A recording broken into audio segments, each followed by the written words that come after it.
चलिए advance Excel के इस ट्यूटोरियल में हम लोग आज बात करेंगे पाइवट टेबल के बारे में। तो मेरा एक डाटाबेस है, इस पर हम पाइवट टेबल अप्लाई करते हैं। बात करेंगे पाइवट टेबल है क्या और ये हमारे काम को बहुत ही इजी कैसे बनाता है पाइवट टेबल, डाटा को फाइंड करने में, डाटा को फिल्टर करने में। तो सबसे पहले हम पाइवट टेबल इंसर्ट में आपको जाना होगा। इंसर्ट में आपको मिल जाएगा यहाँ पर सबसे फर्स्ट में पाइवट टेबल। देखिए इस पर जब माउस आप रखते हैं तो लिखता है पाइवट टेबल के बारे में आपको थोड़ा सा ये बताएगा। Easily arrange the summarise complex data in pivot table. जो कम्प्लेक्स डाटा है वो इजी समराइज उसको कर देता है कम्प्लेक्स डाटा को। तो चलिए देर हो गया तो हट गया। FYI you can double click a value to see which detail value make up the summarise total आप देख सकते हैं। तो इस तरीके से पाइवट टेबल क्या करता है, डाटा कम्प्लेक्स डाटा को समराइज कर देता करके आपको दिखाता है। तो चलिए पाइवट टेबल पर आप क्लिक करते हैं हम लोग और यहाँ पर एक डायलॉग बॉक्स ओपन हो जाता है, क्रिएट ए पाइवट टेबल। सबसे पहले मैं सिलेक्ट टेबल रेंज, जो हमारा डाटा है उसको सिलेक्ट करने के लिए, तो इस पर सिलेक्ट करने के लिए हम इस पर क्लिक करेंगे और उसके बाद यहाँ से टेबल को हम सिलेक्ट कर लेंगे पूरा। उसके बाद हम वापस आते हैं। उसके बाद यहाँ पर एक और option use an external data source. तो हमारा जो है सीट है, एक्सेल फाइल है, कहीं अलग से है, वहाँ से हम डाटा ला करके इसके थ्रू और यहाँ पाइवट टेबल यूज कर सकते हैं, जो कि हम बाद में इसको देखेंगे। और यहाँ पर उसके नीचे आता है कि न्यू वर्कबुक में आपको पाइवट टेबल चाहिए या एग्जिस्टिंग वर्कबुक में। तो हम अभी सबसे पहले क्या करेंगे, एग्जिस्टिंग वर्कबुक में आप करके देखते हैं। तो एग्जिस्टिंग वर्कबुक पर हम click, already by default click है और यहाँ से हम क्या करेंगे, ओके कर देंगे। तो एग्जिस्टिंग वर्कबुक में हमारा यहाँ पे ये पाइवट टेबल आ गया है ना। तो यहाँ से हम आपको जो भी डाटा चाहिए, यहाँ पर जो है डाटा बहुत कॉम्प्लेक्स है और यहाँ पे आपको जो चाहिए वही निकाल के देगा। जैसे हमको नेम चाहिए, नेम के आगे हमको क्या चाहिए, पी रेशियो चाहिए। तो पी रेशियो जो है यहाँ पर हम इसको वैल्यू में रखेंगे। तो यहाँ पर एक प्रॉब्लम आ रहा है, पी वैल्यू का क्या कर दे रहा है, काउंट कर दे रहा है। तो हम यहाँ क्या करेंगे, फॉर्मेट में जाएंगे और यहाँ पर हम सम कर देंगे। तो इसके आगे जैसे ये कंपनी है अमीको पेस्टिसाइड और इसका पी वैल्यू क्या है 14.67। तो इस तरह से पाइवट टेबल यूज करते हैं। और भी पाइवट टेबल का बहुत सारा इस सब फिल्टर कॉलम सब के बारे में बात करेंगे, लेकिन सबसे पहले हम क्या करते हैं, इसको हम अलग सीट में पाइवट टेबल बनाते हैं।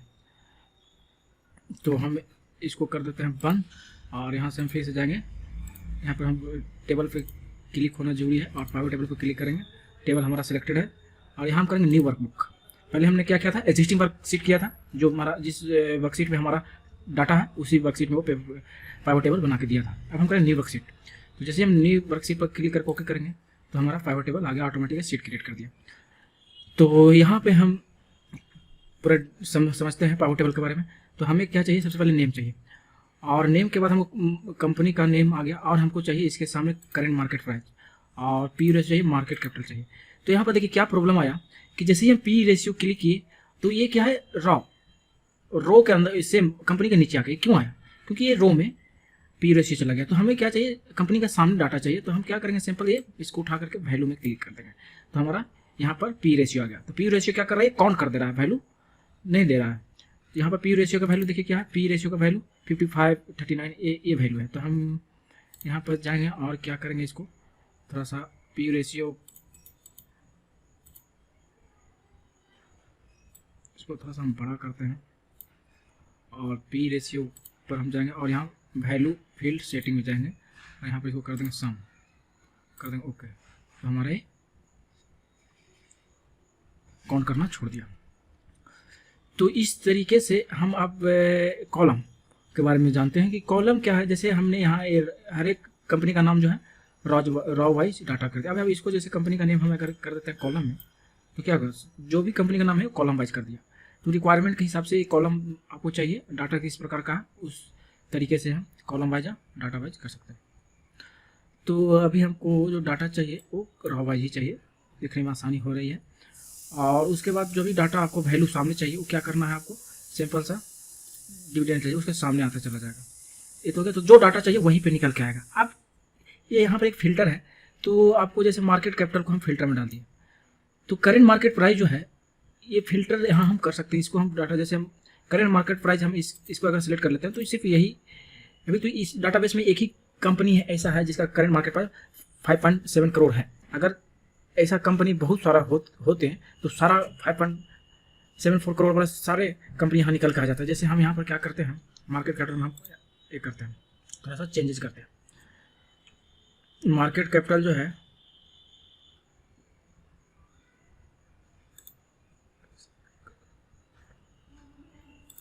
हाँ, तो क्या करेंट मार्केट प्राइस है, करेंट मार्केट प्राइस जो है हमारा सुपर क्रॉप सेव कंपनी का है 5.74 करोड़।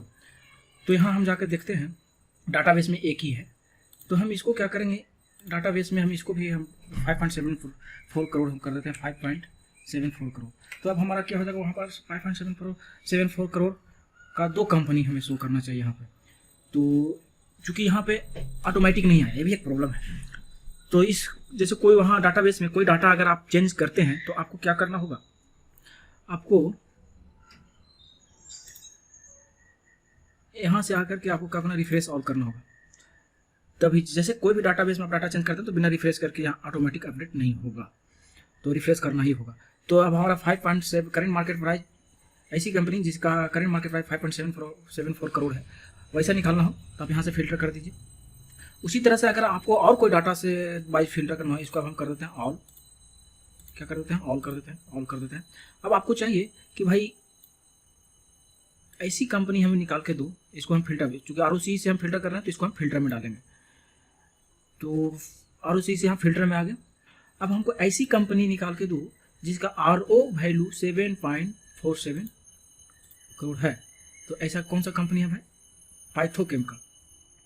इसका ROC वैल्यू क्या है, अब हमें यही वैल्यू जो है हम इसको डाटा में भी चाहिए, तो हम क्या करेंगे, ROC को हम यहाँ कर देंगे। तो यहाँ पर देखिए ROC वैल्यू आ गया, ROC वैल्यू,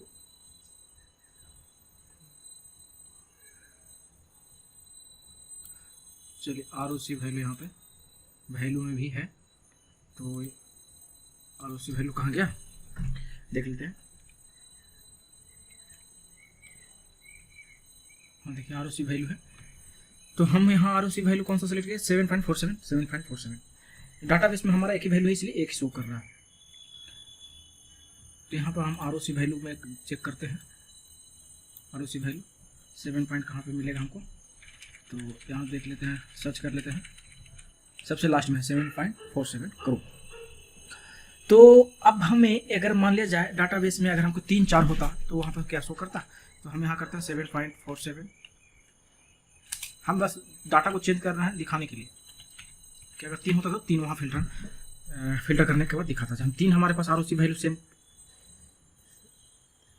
सेम वैल्यू है ROC का, तो हम यहाँ पर अब क्या करेंगे, या तो हम इसको ऐसे कर लेते हैं और दोबारा से 7.47 कर लेते हैं, तो भी नहीं आया। क्यों नहीं आया, क्योंकि हम रिफ्रेश नहीं किए डाटा, जब वहाँ हम अपडेट किए तो यहाँ पर हमको रिफ्रेश करना कंपलसरी है। चलिए रिफ्रेश हो गया। तो अब हमारे पास क्या है, 3 कंपनी ऐसा है जिसका ROC वैल्यू क्या है 7.47 करोड़, 7.47% है। तो इस तरीके से हम फिल्टर को समझ गए कि फिल्टर कोई डाटा को फिल्टर करना हो तो उसको फिल्टर कॉलम में डाल दीजिए, वहाँ से फिल्टर कर लीजिए कंपनी का डाटा। जो वैल्यू आपको कंपनी के नाम के आगे चाहिए वो क्या करना है, आपको वैल्यू में डालना। और वैल्यू में अगर आपको कैलकुलेशन बहुत सारा करना होता है, जैसे आप यहाँ पर फील्ड में यहाँ पर आप वैल्यू में यहाँ पे जो डाउन एरो का है उसमें जाने मूव अप करना है, कोई डाटा जैसे फर्स्ट में करना, सेकंड में करना, मूव किसी को पहले दिखाना, किसी को बाद में दिखाना, तो मूव अप कर सकते हैं। जैसे हम इसको कर देते हैं मूव अप, सम डिविडेंड 8% में, जिसको मूव अप कर देते हैं, तो हमारा यहाँ पे आ गया। अगर फिर हम मूव अप करेंगे तो एक और आगे आ जाएगा, ठीक है।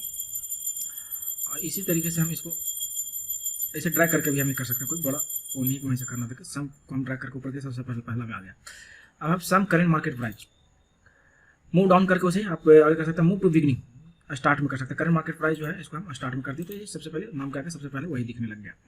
उसी तरीके से आप मूव टू इन कर सकते हैं, मूव टू रिपोर्ट फिल्टर, इसको फिल्टर में रिपोर्ट कर सकते हैं। और मूव टू लेवल में तो सबसे पहला जो रॉ है उसको लेवल करते हैं, तो उसको लेवल के थ्रू कर सकते हैं, तो हमको कंपनी का नाम से ही लेवल अच्छा रहता है, तो वही करना होता है। हम कॉलम कर सकते हैं, आपको कॉलम वाइज डाटा दिखाने के लिए हमको बताते हैं। IPS बताता है रिमूव फील्ड, इसको हटाना है तो यहाँ से रिमूव कर सकते हैं। और सबसे बड़ा चीज़ है वैल्यू फील्ड सेटिंग। इसमें जाइएगा तो हम आपको जैसे ये डाटा जो है सम करके दिखाना है, काउंट करके दिखाना है, एवरेज करके दिखाना है, मैक्स करके दिखाना, मिनिमम करके दिखाना, प्रोडक्ट में बुनना, इस तरह से फार्मूला आप लगा करके कर सकते हैं। अगर कोई वैल्यू नहीं आपको लगाना, नो कैलकुलेशन, कोई कैलकुलेशन नहीं करना, तो यहाँ से परसेंटेज ग्रांड टोटल में कर सकते हैं। टोटल जिस तरीके से आपको चाहिए, परसेंटेज टोटल, रॉ टोटल का आप चाहिए तो इस तरह से आप कर सकते हैं। नंबर फॉर्मेट को यहाँ से आप चेंज कर सकते हैं, तो इस तरीके से आप यहाँ से फॉर्मेटिंग कर सकते हैं। नंबर फॉर्मेट यहाँ से आप कर सकते हैं, तो हम इसको कर देते हैं क्लोज। तो इस तरीके से आप इसको कर सकते हैं यहाँ से। और इसी तरह से चूँकि फील्ड सेटिंग यहाँ पे नहीं होगा क्योंकि column wise data, header data बन जाता है। जैसे वैल्यू को यहाँ पर हम नेम को हम कर देते हैं कॉलम वाइज, तो क्या हो गया, डाटा जो है हमारा कंपनी का नाम कॉलम में चला गया, और जितना कंपनी है उतना कॉलम बन गया, और उसके नीचे सारा कुछ डाटा आ जाएगा। ठीक है ना। तो इस तरीके से रिक्वायरमेंट के हिसाब से यहाँ पे आप एडजस्ट कर सकते हैं। हम सिर्फ फंक्शन को फंक्शन क्या है और हम बताते रहे हैं, आपका डाटाबेस किस का रिक्वायरमेंट क्या है, तो इस तरह से आप अरेंज कर सकते हैं। इसी तरह से अगर यहाँ पर आप इसको टिक करते हैं और ये ऑटोमेटिक वैल्यू में जा रहा है, तो वैल्यू इसके सामने दिखता चला जाएगा, आगे बढ़ता चला जाएगा। सम सेल क्वार्टर हो गया, क्वार्टर से वेरिएबल आगे ऐड होते चला गया। रॉ, ये हमारा जो है क्या है, 9 एक रॉ है, 10 एक रॉ है, हमारा एक्शन क्या है, रो है। तो देखिए बाहर क्लिक कीजिएगा तो यहाँ से डायलॉग बॉक्स हट जाएगा, ये भी एक सीखने की जरूरत है, इससे परेशान मत होइएगा। और इस पर आप प्राइवेट टेबल पर क्लिक रहेगा तो भी ऑप्शन आपको सामने दिखेगा। तो इसी तरीके से आप यहाँ पर, हमें नेम क्या है, रॉ में चाहिए तो रॉ में आ गया। अब हम इसको फिल्टर को हटा देते हैं और यहाँ से फिल्टर ऑल कर देते हो तो हमारा ऑल दिख गया। तो जो डाटा, जिस डाटा वाइज आपको फिल्टर करना है उसको फिल्टर में डाल दीजिए। डाटा कॉलम वाइज चाहिए तो कॉलम रॉ में डाल दीजिए, कॉलम वाइज चाहिए तो कॉलम में डाल दीजिए। वैल्यू, जो वैल्यू आपको चाहिए वो वैल्यू में डाल दीजिए उसके आगे। और वैल्यू का फॉर्मेटिंग वगैरह यहाँ से आप क्या कर सकते हैं, चेंज वगैरह कर सकते हैं। इस तरह से यहाँ पर जो बहुत सारा आपको जब हेडर मिल जाएंगे तो यहाँ से आप उसको सर्च भी कर सकते हैं। तो ये है पाइवट टेबल, जो डाटा को समराइज करके बहुत कम बड़ा डाटा को आप छोटे में आपको वैल्यू निकालना चाहते हैं तो आप सिर्फ वैल्यू वही निकाल कर, वो ढूंढने में जो समय बर्बाद होता है वो नहीं बचेगा। तो इसको आप प्रैक्टिस कीजिए, प्रैक्टिस करने से आपको इसको और बहुत बेहतर तरीके से समझ में आएगा। तो प्रैक्टिस कीजिए और मिलते हैं नेक्स्ट ट्यूटोरियल में, तब तक के लिए धन्यवाद।